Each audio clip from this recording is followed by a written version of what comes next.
Friends, हम बहुलक वाला चैप्टर पढ़ रहे थे।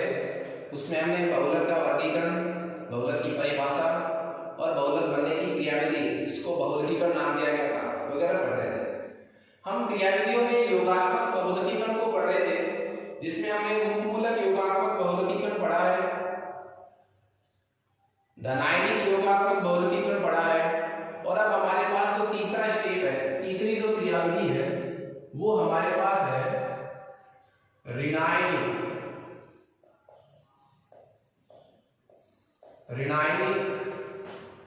योगात्मक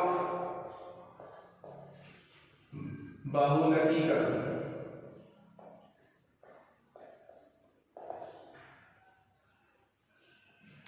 ऋणायनिक योगात्मक बहुलकीकरण।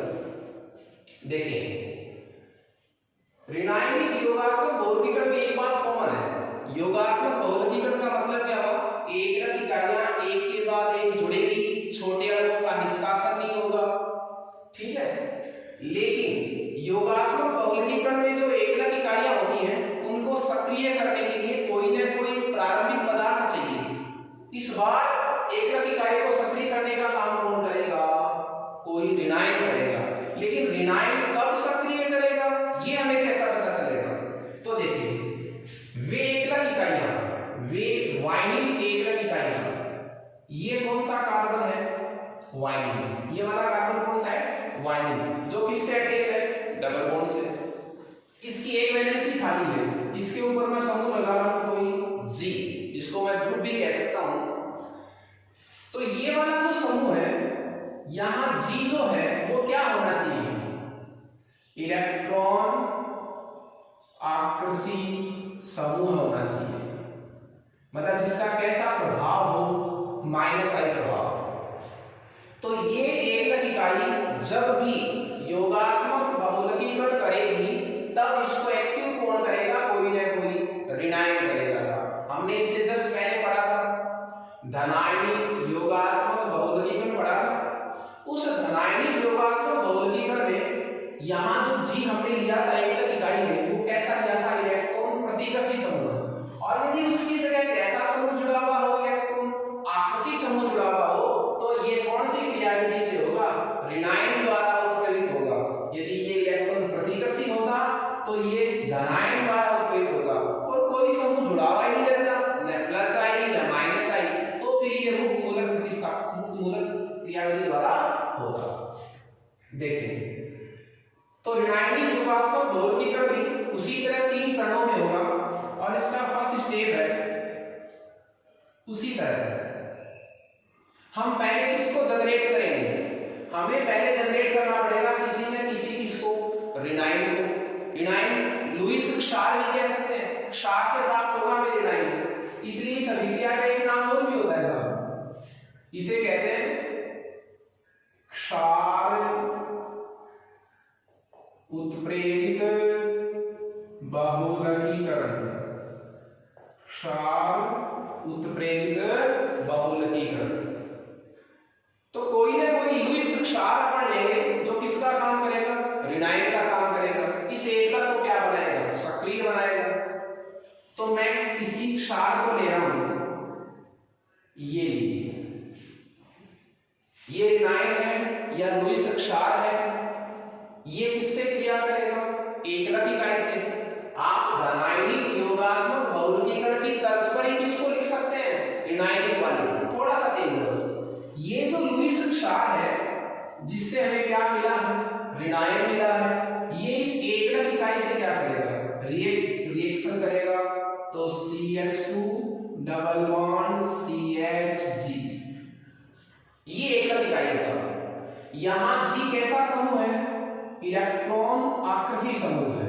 और इलेक्ट्रॉन जो आकर्षी समूह होता है, वो इलेक्ट्रॉन को खींचता है अपनी तरफ, ठीक है जी, अपनी तरफ खींचता है। और इलेक्ट्रॉन के अपनी तरफ खींचने से इस बॉन्ड का झुकाव किसकी तरफ हो गया? उस कार्बन की तरफ। तो इस बार इस पाई बॉन्ड का विस्थापन किसकी तरफ होगा? इसकी तरफ, ठीक है। बताइए आप, अब ये बॉन्ड जब इधर चला गया, तो इस पर कैसा चार्ज आ गया? प्लस। ये प्लस और माइनस जुड़ जाएंगे, इसके पास 2 इलेक्ट्रॉन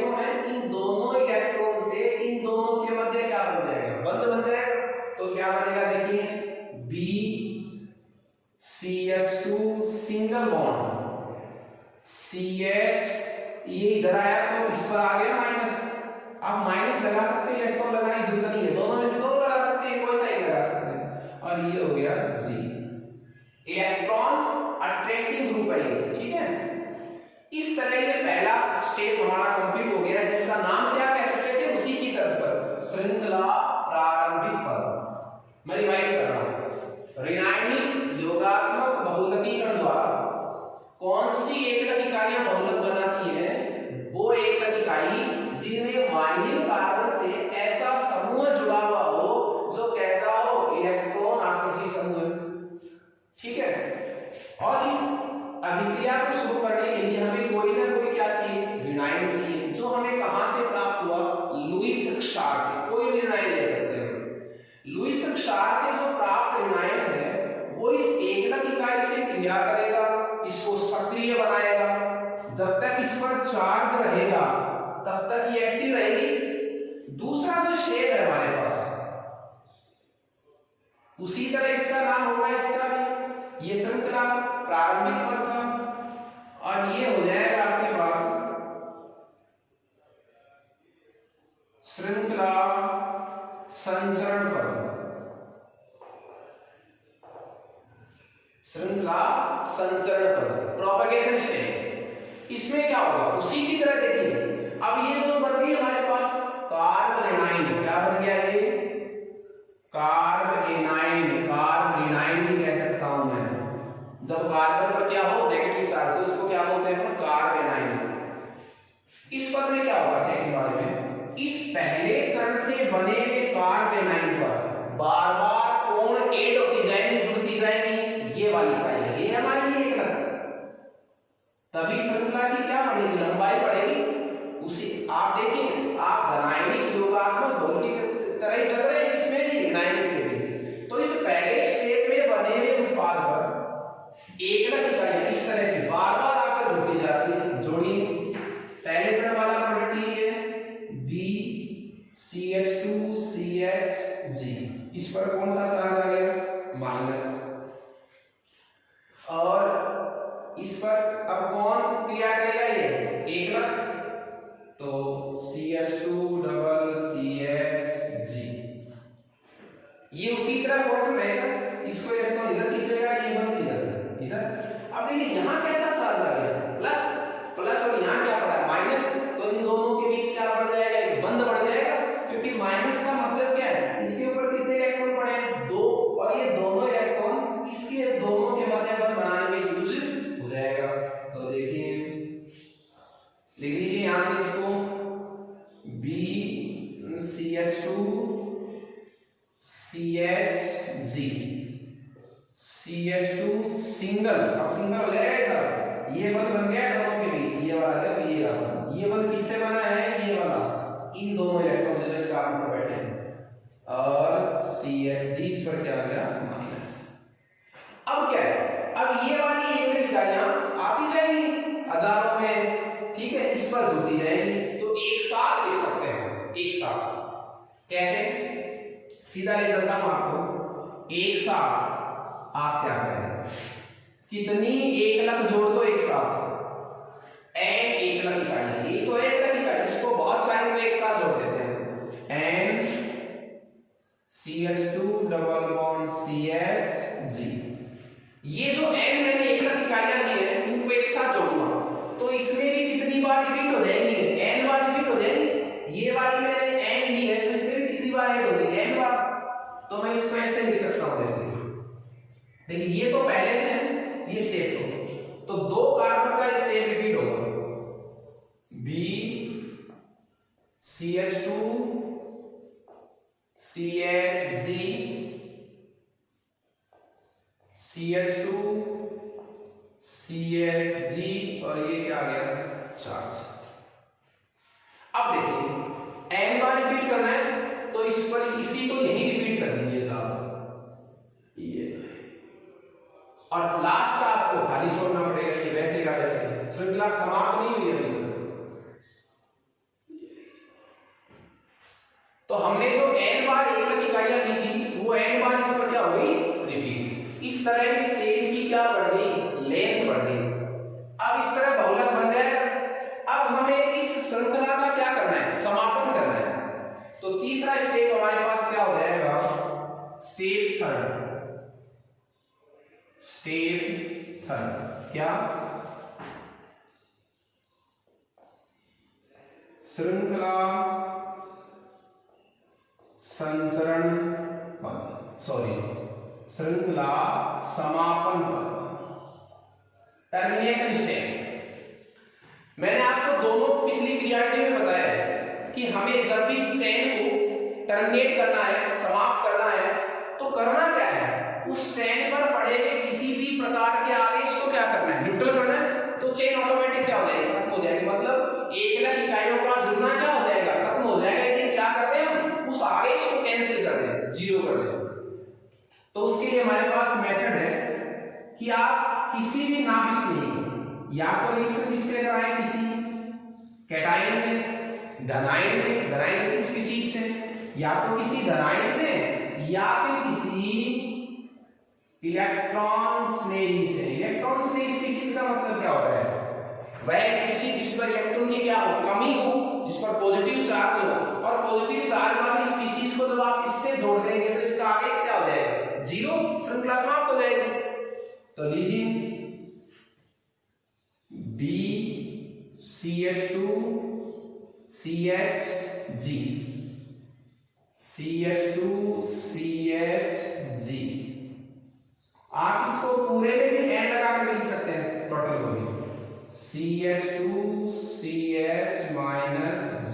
और इसकी क्रिया किससे करवाएंगे, किसी न किसी इलेक्ट्रॉन स्नेही से, जिस पर कैसा चार्ज होगा, पॉजिटिव चार्ज होगा। तो इसका चार्ज खत्म हो जाएगा, श्रृंखला समाप्त हो जाएगी। देखिए क्या हो जाएगा, BCH2 CHG, CH2 CHG का होलेन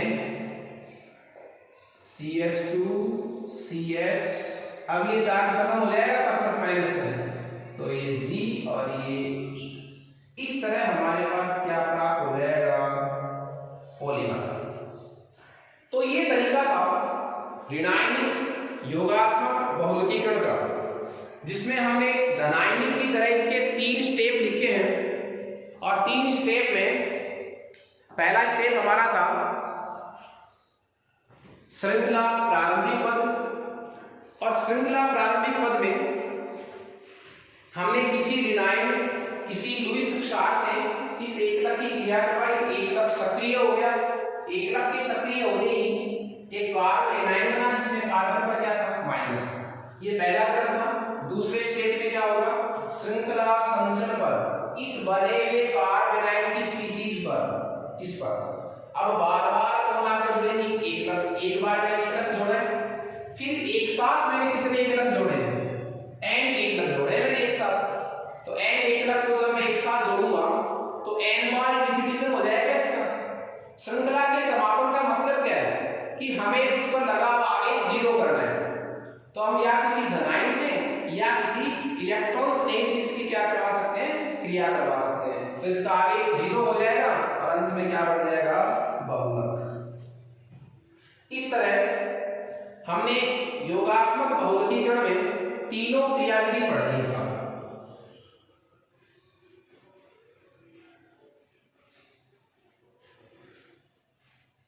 मैं आपको फिर बता दूं, हमने बहुलकीकरण को 2 प्रकार में बांटा था। बहुलकीकरण की क्रिया कितने प्रकार की होती है, 2 प्रकार की, योगात्मक बहुलकीकरण और संगणन बहुलकीकरण। योगात्मक बहुलकीकरण और संगणन बहुलकीकरण। योगात्मक बहुलकीकरण का मतलब क्या था, जिसमें एकलक इकाइयां एक के बाद एक क्रम से जुड़ती जाएं, छोटे अणुओं का निष्कासन नहीं हो। तो योगात्मक अभिक्रिया में एकलक को सक्रिय बनाने के लिए हमें किसी न किसी प्रारंभिक पदार्थ की आवश्यकता होती है। उसके लिए मुक्तमूलक हो सकता है, धनायन हो सकता है, या कोई ऋणायन हो सकता है। इसी आधार पर योगात्मक बहुलकीकरण के 3 प्रकार थे, मुक्तमूलक, धनायनिक क्रियाविधि और ऋणायनिक क्रियाविधि। अब हमारे पास दूसरा ऑप्शन जो है संघनन बहुलकीकरण की क्रियाविधि।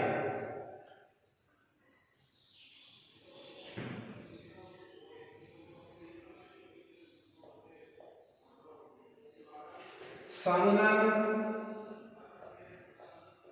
बहुलकीकरण की क्रियाविधि। किस प्रकार संघनन बहुलकीकरण होता है।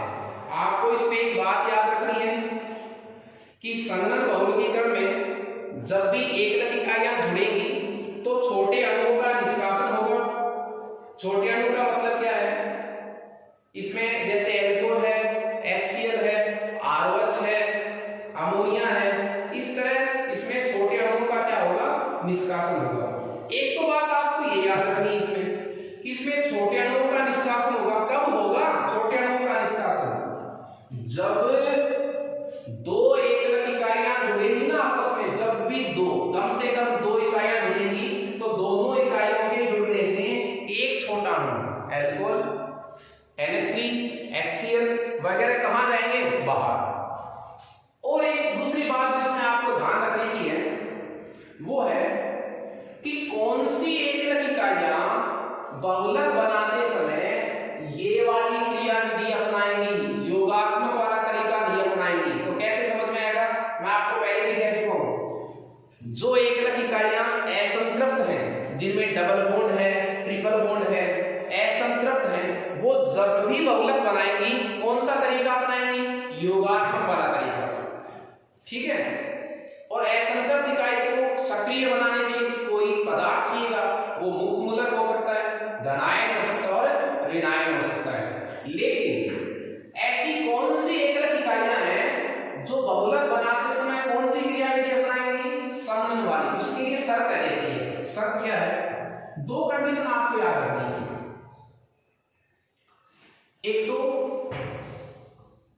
जो एकलक होगा, जो इकाई क्या होगी इसमें, एकलक, उस एकलक में कम से कम दो या कितने, तीन क्रियात्मक समूह होंगे। दो या तीन क्या होंगे, उसमें क्रियात्मक समूह होंगे। दो या तीन तो क्रियात्मक समूह होंगे।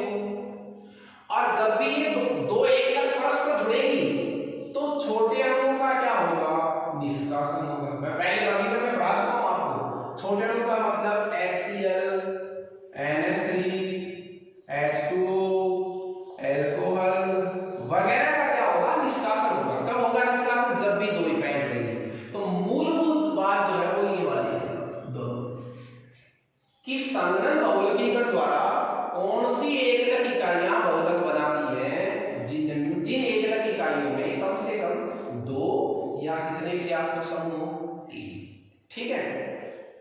तो हम इसका एक एग्जांपल लेंगे साहब, संघनन बहुलकीकरण क्रियाविधि का एग्जांपल। बहुत अच्छा एग्जांपल हमारे पास है, नायलॉन 66। हमने योगात्मक में पॉलीथीन का एग्जांपल लिया था, एक इंच से पॉलीथीन बनाने का।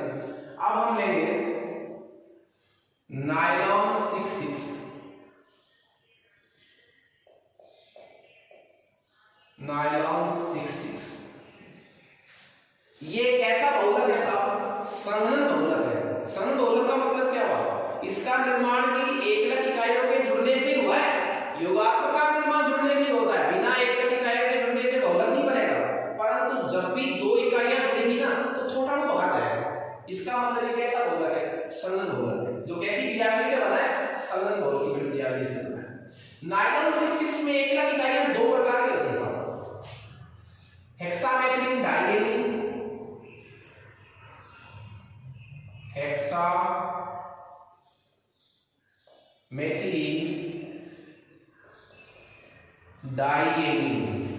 Hexamethylene diamine. ये तो देखिए हेक्सामेथिलीन CH2 और दो बार क्या लिखना है आपको, एमीन, हेक्सामेथिलीन डाइएमीन। एक आपके पास होगा एडीपी अम्ल, और इसका सूत्र हो जाएगा आपके पास COOH CH2 का होल 4 COOH। ये आपके पास सूत्र किसका है? एडीपी का मतलब। देखिए ये तो इनके सामान्य नाम है, आईपीसी नाम से भी आप इनको याद रख सकते हैं। इसका आईपीसी नाम क्या हो जाएगा? कितने कार्बन है साहब इसमें? 6। इसमें तो कार्बन है ही क्रियात्मक समूह है, तो ये क्रियात्मक समूह है NH2 का, तो इसमें 6 कार्बन है। 6 कार्बन कंटिन्यू है, इसमें 1 नंबर पर NH2 पड़ा है और 6 नंबर पर NH2 पड़ा है, तो नाम इसका एक क्या हो जाएगा? 6 कार्बन की श्रृंखला के लिए हेक्स, सारे बॉन्ड सिंगल है तो एन, हेक्सेन 1 1 नंबर पर है, कोमा 6 डाइएमीन, ये इसका आईपीसी नाम हो गया हेक्सेन 1,6 डाइएमीन। इसका आईपीसी नाम क्या होगा? इसमें देखिए क्रियात्मक समूह कौन सा है? कार्बोक्सिलिक अम्ल समूह है, इसमें खुद में क्या पड़ा है? C, तो इसको 1 नंबर देना पड़ेगा। 1 4 इसमें आ गए, 1 2 3 4 5, और ये कितने नंबर का हो गया? 6। तो कितने कार्बन की चेन हो गई? 6 कार्बन की, तो ये हो जाएगा हेक्स, सारे बॉन्ड सिंगल है चेन में, तो हेक्सेन 1,6, ये काउंट होगा साहब, इसमें C पड़ा है तो काउंट होगा 1,6 डाइओइक अम्ल, हेक्सेन 1,6 डाइओइक अम्ल। ये दोनों के आईपीसी नाम है और ये दोनों के कैसे नाम है? सामान्य। वैसे बोर्ड में जब भी सवाल पूछा गया है ज्यादातर प्राय क्या पूछते हैं? इनके सामान्य नाम। तो ये नाइट्रोजन 6 है। मैंने कितनी एकता की इकाइयां जोड़ी है साहब? एक और एक, सबको एक साथ दे देता हूं n, यहां भी क्या लगा दूंगा? n, तो NH2 कहां चले जाएंगे? बाहर चले जाएंगे। कैसे जाएंगे NH2 बाहर? देखिए आप यहां से क्या जाएगा? OH, और यहां से एक क्या जाएगा? H। मैं इसको ऐसे भी लिख सकता हूं, NH2 लिख सकता हूं NH2 कैसे? तो ये देखिए यहां से H और यहां से OH, क्या चला गया? H2। इसी तरह जब यहां कोई आकर जुड़ेगा तो फिर यहां से क्या चला जाएगा? H, और यहां भी जब कोई आकर जुड़ेगा तो यहां भी इधर से भी क्या जाएगा? OH। तो एक साथ गया हुआ दिखा दो आप फिर कैसे? यहां से H गया हुआ दिखाया, क्या बच गया? NH। मैं क्यों गया हुआ दिखा रहा हूं? क्योंकि मैंने एक साथ दे दिया है, n ये तो है नहीं, 1 2 है, 1500, तो यहां भी कोई इकाई जुड़ेगी तो यहां से H जाएगा हमेशा, और यहां से हमेशा क्या जाएंगे? OH। तो NH CH2 का होल 6, फिर NH, ये H2 तो चला गया, तो ये सीधा लिखिए आप CO, CH2 का होल 4 और CO, OH चला गया, ये होल N कर दीजिए साहब। ये बन गया आपके पास नायलॉन 6, नायलॉन 6। आप देखिए मैंने शर्त बताई थी 2, इसकी संघनन बहुलकीकरण की 2 शर्त बताई थी। एक तो इसमें जब भी 2 इकाइयां जुड़ेंगी छोटे अणुओं का निष्कासन होगा, तो छोटा अणु कौन बाहर जा रहा है? H2 जा रहा है बाहर। जब भी 2 इकाई जुड़ेंगी एक बाहर क्या जा रहा है? H2। दूसरी बात, ये वाली क्रियाविधि जब भी होगी तब उसमें एकलक इकाइयों में कम से कम 2 या कितने क्रियात्मक समूह होंगे? 3। देखिए आप NH2 COOH क्रियात्मक समूह पढ़े, और जो उत्पाद बनेगा उसमें भी 2 क्रियात्मक समूह मिलेंगे आपको, NH CO। लेकिन देखिए दोनों का मेन कनेक्शन कहां हुआ था? यहां हमने जो शो किया है, ये कैसा बंध है? एमाइड बंध। ये कैसा बंध है? एमाइड बंध। एमाइड बंध। तो एमाइड बंध जो है, एमाइड का समूह क्या होता है? एमाइड का समूह ये होता है CONH2, ये तो पेंसिल हुई इसमें। इस तरह जब भी नायलॉन 6 बनेगा, जब 2 इकाइयों के जुड़ने से, 2 इकाइयों जुड़ने से यदि एक एमाइड बन रहा है, तो जब n इकाइयां जुड़ेगी तो कितने एमाइड बनेंगे? n। तो मैं इस नायलॉन 6 को इस टाइप का बहुलक कह सकता हूं कि ये एक प्रकार का कैसा बहुलक है? पॉलीएमाइड पॉलीमर है। ये वो बहुलक है जिसमें बहुत सारे, पॉली का मतलब बहुत सारे, कैसे बंध रिपीट हो रखे हैं? एमाइड बंध रिपीट हो रखे हैं। देखिए मैंने आपको सीधे 4 सबको एक साथ जोड़ दिया, कितनों को n। मैं इसको वापस रिपीट कर रहा हूं। नायलॉन 6 किसको एक्सप्लेन करने के लिए दो एकल इकाइयां थी, हेक्सामेथिलीन डाइएमीन एटीपी कम। दोनों के फॉर्मूले, दोनों के आईपीसी नाम। यहां से H गया और यहां से क्या गया OH। लेकिन जब मैं n इकाइयां करूंगा बहुत सारी, तो बहुत सारे क्या निकलेंगे, n निकलेंगे सब। ठीक है, ये बाहर जाने का सही। तो देखिए जब मैंने इसकी संरचना बनाई है, यहां कोई इकाई जुड़ेगी तो यहां से क्या निकलेगा H, तो उसको गया हुआ दिखा दिया मैंने। यहां से जब कोई इकाई जुड़ेगी तो यहां से क्या निकलेगा OH, तो इसको भी गया हुआ दिखा दिया और है लगा दिया। इसमें बार बार कौन से बंद रिपीट होंगे, एमाइड। तो नायलॉन 6 में बहुत सारे क्या मिलेंगे आपको, एमाइड बंद मिलेंगे, तो इसका नाम क्या हो जाएगा, कैसा होगा है पॉलीएमाइड। ठीक है, ये जो नायलॉन 6 है, न्यूयॉर्क दो वैज्ञानिक थे, एक तो न्यूयॉर्क का था, एक लंदन का। दोनों ने मिलकर खोज की थी। इसलिए क्या हुआ, दोनों ने अपने अपने देशों के आधे आधे नाम ले लिए। न्यूयॉर्क का आधा NY, लंदन का आधा LY। 6 नाम क्यों पड़ा इसका, क्योंकि दोनों एक इकाइयों में कार्बन कितने 6 और 6। यहां देखिए कितने कार्बन है 6, दूसरा 6 देखिए 4 5 और 1 6, तो नाम क्या हो गया 6 और 6। मैंने यहां आपको कितनी एकल इकाइयां जोड़ी है, एक साथ जोड़ी, कितनी n। अब मैं आपको बारी बारी से इसमें 2 या 3 इकाइयां जोड़कर दिखाऊंगा। जिस तरह 2-3 इकाइयां जुड़ेंगी उसी तरह इसमें n इकाइयां जुड़ेंगी। तो हम इसमें नेक्स्ट जो इसकी मैकेनिज्म है, इस और थोड़ा सा इसको खोल के लिखेंगे यहां पर। ठीक है, देखिए मैंने सीधा लिख दिया है। इसी को अगर लिखते तो कैसे लिखते,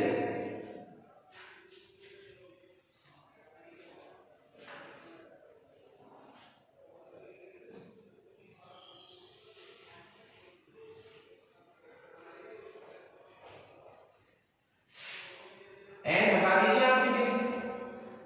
अब एक साथ नहीं जोड़ेंगे, एक दो को जोड़कर बताएंगे।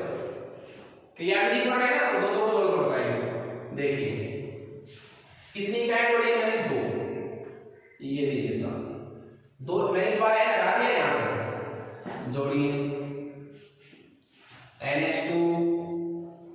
अब मैंने ऐसे लिख रहा, आपको लिख रहा कि मैं इधर किसी को मान नहीं जाते, तो मैं सिर्फ कितनी इकाई लेकर चल रहा हूं मैं 2। तो NH2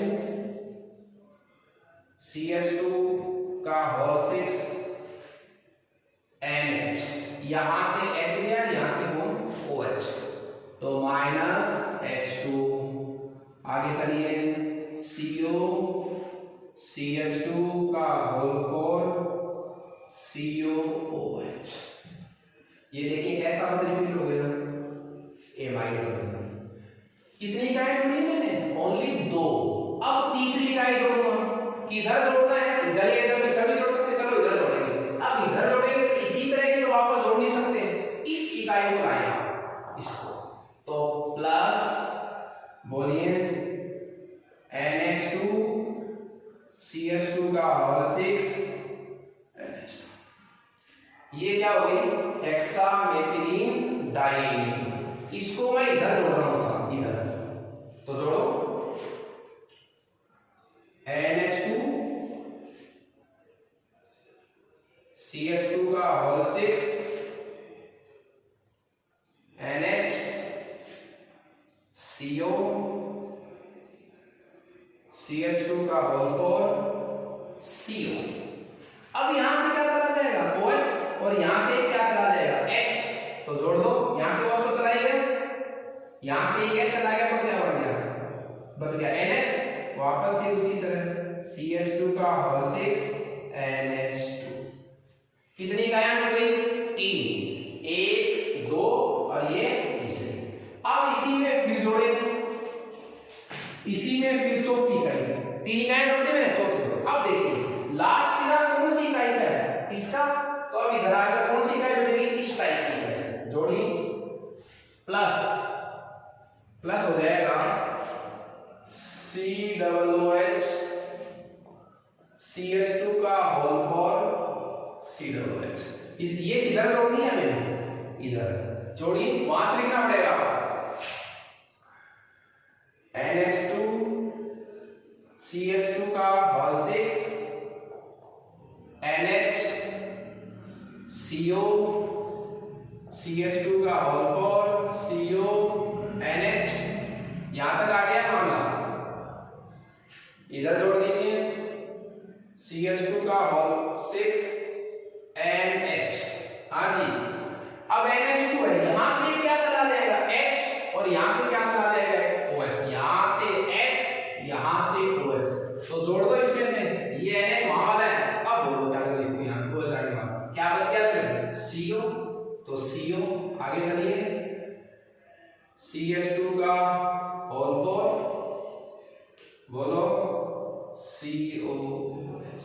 अब देखिए ये वाली एक तरीका है ना, जोड़िए आप, इसके बाद कौन जोड़ेंगे आप, इस टाइप की जोड़ेंगे, इस तरह एक के बाद एक इकाइयां होती जाती है। देखिए कितनी बार रिपीट हुआ है हमारे 1 2 और 3, इसलिए जब हमें सीधा लिखना था इसको तो सीधा ही क्या लिख दिया था, इतनी बार n बार।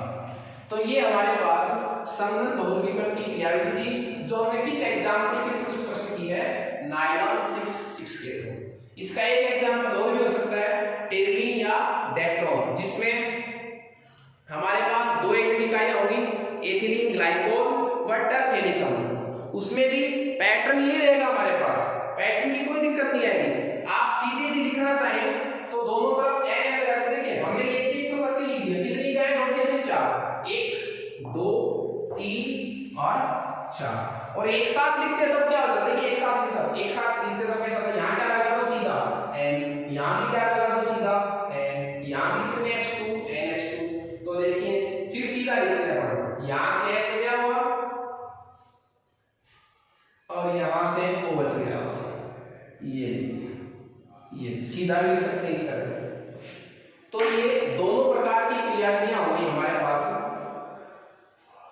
योगात्मक बहुलकीकरण की क्रियाविधि भी हो गई है और संगत बहुलकीकरण की क्रियाविधि भी हो गई है। क्रियाविधियां तो समाप्त हो गई। हमारे पास दो प्रकार के बहुलक होते हैं, समबहुलक और विषम बहुलक। पढ़ा है हमने वे बहुलक जिनका निर्माण एक ही प्रकार की एकलक इकाई से होता है, एक ही प्रकार की एकलक इकाई से होता है, वो तो समबहुलक, और जिन बहुलकों का निर्माण एक से अधिक प्रकार की एकलक इकाइयों से होता है उनका नाम क्या होता है, विषम बहुलक। विषम बहुलक का एक नाम और भी होता है समबहुलक सहबहुलक।